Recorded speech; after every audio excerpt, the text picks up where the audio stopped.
Right. మనతో పాటు BRS నాయకులు దూదిమెట్ల బాలరాజు అన్న ఉన్నారు. ఒక్కసారి మాట్లాడదాం. హెచ్‌సీఏసీకి సంబంధించి ఎట్లా చూస్తారు ఏందని చెప్పండన్న. బీఆర్ఎస్ పార్టీ నుంచి చాలా బిగ్గెస్ట్ అలిగేషన్ ఏస్తా ఉన్నది. ఏది హెచ్‌సీ భూములకు సంబంధించి ఏం చెప్తారు? ఇవాళ 100కు 100% ఇవాళ మా పార్టీ వర్కింగ్ ప్రెసిడెంట్ కేటీఆర్ గారు ప్రెస్ కాన్ఫరెన్స్లో చెప్పినట్టు హ్మ్. మరి ఆ బీజేపీ ఎంపీ ఎవరు అనేది రాష్ట్రమంతా చర్చించుకుంటా ఉంది. హ్మ్. ఒకవైపు ఏమో దొంగే దొంగ అని అరుస్తున్నట్టు హ్మ్.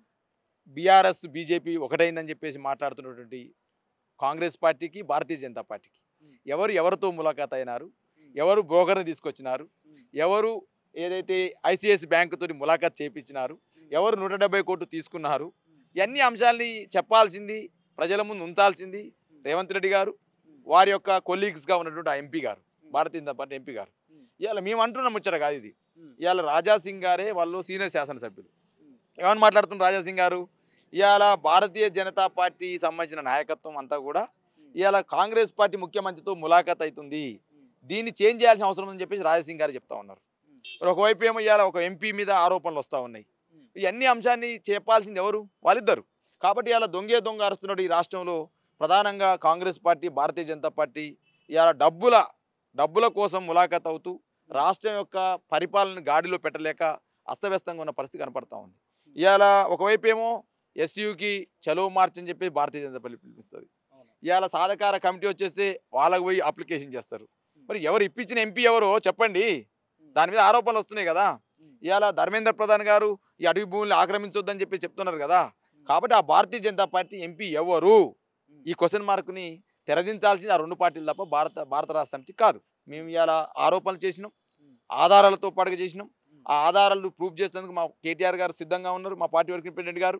కాబట్టి ఇవాళ 100కు 100% ఇవాళ 400 ఎకరాల వెనకాల ఎన్ని వేల కోట్ల కమిషన్ ఉన్నది అనేదాన్ని ఇవాళ స్పష్టంగా ప్రజలకు తెలియజేయాలి. కమిషన్ల కోసమే ప్రభుత్వాలు నడుస్తున్నాయి తప్ప ప్రజల అవసరాల కోసం ఈ ప్రభుత్వాలు ఏర్పడ్డట్టుగా మాకు కనపడతలేదు. ఎందుకంటే ఇవాళ ఒకవైపు డీకే శివకుమార్ గారేమో కార్యాలయమే కమిషన్లుగా మారిందని చెప్పి కర్ణాటకలో కాంట్రాక్టర్ల సంఘం ఆరోపణ చేస్తూ ఉంది. ఇవాళ మీనాక్షి నటరాజన్ ఇన్ఛార్జ్ గారేమో ఎటువంటి అర్హత లేకుండా కూడా రివ్యూ మీటింగ్లో కూర్చొని ఎవరు చెప్పకుండా ముఖ్యమంత్రి కార్యాలయంలో ఎంత కమిషన్ నడుస్తూ ఉంది, మంత్రుల కార్యాలయంలో ఎంత కమిషన్ నడుస్తూ ఉంది తెలుసుకోవడం కోసం పోయిందట ఆమె. ఎందుకు రివ్యూ పోయినా అని అడిగితే ప్రెస్లో అడిగిరట. నేను పోయింది రివ్యూ మీటింగ్లో కూర్చోవడానికి నాకు అర్హత లేనప్పటికీ ఎందుకు పోయినంటే ముఖ్యమంత్రి కార్యాలయం, మంత్రుల కార్యాలయాన్ని కూడా కమిషన్ల కార్యాలయంగా మారినాయి, 20% కమిషన్ తోటి వర్కర్లు నడుస్తున్నాడు. కాబట్టి నేను కూడా పోయి నన్ను పని అడిగితే నన్ను కూడా కమిషన్ అడుగుతారని చెప్పి తెలుసుకుంటాను పోయిందట ఆమె. ఇలా పెద్ద చర్చ నడుస్తాం సోషల్ మీడియాలో. కాబట్టి ఇలా కాంగ్రెస్ పార్టీ ఈ భూముల్ని గుంజుకోవడం కోసం ఎప్పటి నుంచి నడుస్తుంది తతంగం అంతా. నాకు తెలిసి ముఖ్యమంత్రిగా ఉన్నటువంటి రేవంత్ రెడ్డి గారు ఆ రోజు వారి యొక్క గురుగారు చంద్రబాబు నాయుడు అంటే ఆ రోజు ఉన్నాడు కాబట్టి, టీడీపీలో ఉన్నాడు కాబట్టి ఆ రోజుకే స్కెచ్ చేసిండు, నేను ఒకవేళ రేపు ఈ రాష్ట్రం లేదని అయితే ఈ భూములు అమ్మాలని చెప్పేసి.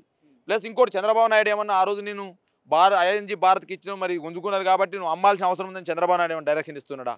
కాబట్టి ఇలా ప్రజా ప్రయోజనాల అవసరాల కోసం ఉన్నటువంటి ఈ భూముల్ని, విద్యార్థుల భవిష్యత్ అవసరాలకు ఉన్న ఈ భూముల్ని అమ్ముకోవాలని చూసినా, గుంజుకోవాలని చూసినా, కమిషన్లు దండుకోవాలని చూసినా బీఆర్ఎస్ పార్టీ ఎట్టి పరిస్థితుల్లో ఊరుకోదు. దీని మీద బీఆర్ఎస్ పార్టీ యుద్ధం చేస్తుంది. ప్రజా అవసరాల కోసం ఉపయోగపడే ఏ భూమిని అమ్ముకోవద్దు. ఒకవేళ మీరు అమ్ముకుంటే ఆ అమ్ముకున్న ద్వారా వచ్చిన ఆ భూమి ఆ పైసల్ని ఎక్కడ పెడుతారో ఆలోచన చేయాలి. అయ్యా పోయి నీకు విద్యావస్థ దొరికిందా నాయన? 1974 నువ్వు అంటున్నావు కదా ఇందిరాగాంధీ పాలన, ఇందిరమ్మ పాలన అంటున్నావు కదా. ఆ ఇందిరమ్మ ఇచ్చిన భూమిని గుంజుకోవడమే ఇందిరమ్మ పాలన.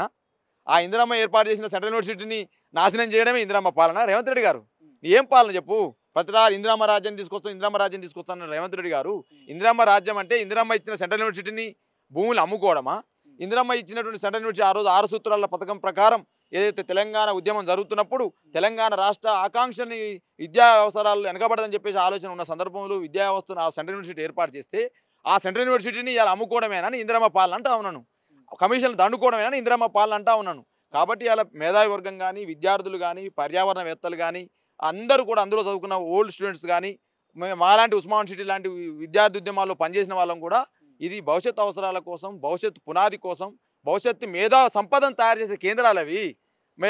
భవిష్యత్తు మేధో సంపదను తయారు చేసే కేంద్రాలను అమ్ముకోవాలని చూస్తుంటే ఇటువంటి ముఖ్యమంత్రి అని చూస్తాం మనం? ఈ దగులుబాజీ ముఖ్యమంత్రి చూస్తున్నామా? అయ్యా భూములు చూస్తే అమ్ముకోవడమేనా? అమ్ముకోవడం, దండుకోవడం, కమిషన్లు దించుకోవడం తప్ప ఇంకేమైనా ఉందా రేవంత్ రెడ్డి గారు? మీకు తెలిసింది ఈ రాష్ట్రంలో రైతులకు ఏమైనా ఇద్దామా, ముసలోళ్ళకి ఏమైనా ఇద్దామా, మహిళలకు ఏమైనా ఇద్దామా, యువకులకు ఏమైనా ఇద్దామా, నిరుద్యోగులకు ఏమైనా ఇద్దామని ఆలోచన లేదా? అంటే గతంలో అనేవాళ్ళం గత కాలకుల బడ్జెట్టు నేతల జేబుల్లోకి, కేసీఆర్ గారి బడ్జెట్ ప్రజల చేతుల్లోకైనా నాడు ఉండే. ఇవాళ మళ్ళీ గత పాలకులు అంటే కాంగ్రెస్ వాళ్ళు వచ్చినారు. ఆ బడ్జెట్లన్నీ కూడా ప్రజలన్నీ కూడా నేతల జేబుల్లోకి పోతా ఉన్నాయి. ఆ జేబులలో సంపాదన తప్ప ప్రజల జేబులు మాత్రం గుల్లా చేస్తూ ఉన్నారు. భూములకు సంబంధించి కొన్ని ఆధారాలు చూపించారు, అవన్నీ నిజమే అనుకోవచ్చు. ఎందుకంటే బీఆర్ఎస్ పార్టీ ఎప్పుడు చూసినా కూడా అభివృద్ధిని అడ్డుకోవడానికి, ప్రజలని అప్రమత్తం చేయడానికి చూస్తూ ఉంటారు, రెచ్చగొట్టడానికి చూస్తూ ఉంటుంది అంటారు కదా. ఇప్పుడు అందులో నెమళ్ళు లేవు, జింకలు లేవు, పర్యావరణం లేదన్నారు. ఇవాళ అటవీ 1972 అటవీ యాక్ట్ ప్రకారం అందులో జింకలు ఉన్నాయా, నెమళ్ళు ఉన్నాయా అన్నీ కూడా ఎస్యూ వెబ్సైట్ చూసుకోమని చెప్తున్నాయి. వీళ్ళని కాంగ్రెస్ పార్టీ మంత్రులని, కాంగ్రెస్ పార్టీ ముఖ్యమంత్రి రేవంత్ రెడ్డిని ఎస్యూ వెబ్సైట్కి వెళ్ళి ఎన్ని రకాల పక్షి జాతులు ఉన్నవి, ఎన్ని రకాల వృక్ష జాతులు ఉన్నవి, ఎన్ని రకాల జంతు జాతులు ఉన్నవి, ఎన్ని రకాల క్షీర జాతులు ఉన్నాయి, ఎన్ని రకాల సరిసూపాల జాతులు అనేది ఎస్యూ వెబ్సైట్కి వెళ్ళండి నాయన. పైసల మీదనే కాదు యావా, ఎస్యూ మీద యావ తెచ్చుకోండి, ఎస్యూ వెబ్సైట్కి వెళ్ళండి అని చెప్తాను నేను. ఇవన్నీ తెలియకుండా బీఆర్ఎస్ పార్టీ రాజకీయం చేస్తుంది. రాజకీయం చేస్తే మేము అబద్ధం చేస్తే మా కాడికి ఎందుకు వస్తారు ప్రజలు? ఒకవేళ మేమే రాజకీయం చేస్తే ఎస్యూ విద్యార్థులు వచ్చి మా పార్టీ వరకు కేటీఆర్ గారిని 2 సార్లు తెలంగాణ భవన్కి వచ్చి కలిశారు. అన్న మా వేదన వినండి, మా ఆవేదన వినండి, మా కష్టాన్ని వినండి.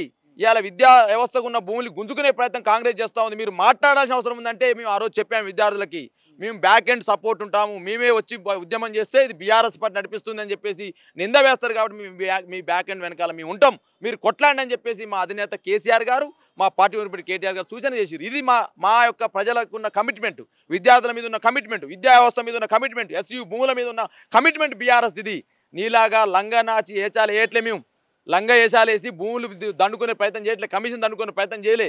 వీరా మాట్లాడేది బీఆర్ఎస్ పార్టీ గురించి. బీఆర్ఎస్ పార్టీ పుట్టిందే త్యాగాల పుట్టుకరైనా, బీఆర్ఎస్ పార్టీ పుట్టిందే నీ లెక్క దొంగ పుట్టుక కాదు, నీ లెక్క దొంగ వేసాలు వేయలే. తెలంగాణ ఉద్యమం జరుగుతుంటే రాళ్ళేసిన వాళ్ళం కాదు మేము, తెలంగాణ ఉద్యమం జరుగుతుంటే లాఠీ పట్టుకొని తిరిగిన వాళ్ళం కాదు, తెలంగాణ ఉద్యమం జరుగుతుంటే రైఫిల్ ఎక్కువ పెట్టిన వాళ్ళం కాదు నాయన. రైఫిల్కు ఎక్కువ పెట్టిన వాళ్ళకి ఎదురుగా నిలబడి కాల్చరా దమ్ముంటే అని చెప్పి తెలంగాణ ఉద్యమం కోసం కొట్లాడిన మా నాయకుడు కేసీఆర్ నాయన. అటువంటి నాయకుల్లో పుట్టేటువంటి బీఆర్ఎస్ పార్టీ గురించి మాట్లాడేటువంటి అర్హత కానీ, కనీస జ్ఞానం కానీ, కనీస అర్హత కానీ రేవంత్ రెడ్డి కానీ కాంగ్రెస్ పార్టీకి లేదని తెలియజేస్తాం. భూములు మాయ అంటూ విద్యార్థులు కొట్లాడుతున్నారన్న మీరు చెప్పినట్టు, దాంతోపాటు భూములు ప్రభుత్వాన్ని అంటూ ప్రభుత్వం చెప్తా ఉంది. ఇదంతా కూడా హైకోర్టులో విచారణ జరుగుతూ ఉంది. సో ఈ టైంలో ఈ 10,000 కోట్లు అనేది తెచ్చుకోవడం అనేది ఎట్లా చూడొచ్చు? నేను అనుకుంటా ఉన్నా, ఇవాళ జేఎన్టీయూ భూములు కూడా 86 ఎకరాల జేఎన్టీయూ భూమి కూడా ఇవాళ ఏదైతే మన హోం సంబంధించినటువంటి అంటే మన గృహ నిర్మాణ సంబంధిత శాఖ ఆధ్వర్యంలో ఉన్నది, ఆ భూమి కూడా నాదని పోతారా రేవంత్ రెడ్డి గారు? ఇవాళ అంటారు అన్ని ఇప్పుడు హెచ్యూ మాత్రం ప్రభుత్వం కాదా, ప్రభుత్వ యూనివర్సిటీ కాదా, అది మరి ఉస్మాన్ సిటీ ప్రభుత్వం కాదా? ఈ రాష్ట్రంలో ప్రతి భూమి ప్రభుత్వాందే కదా.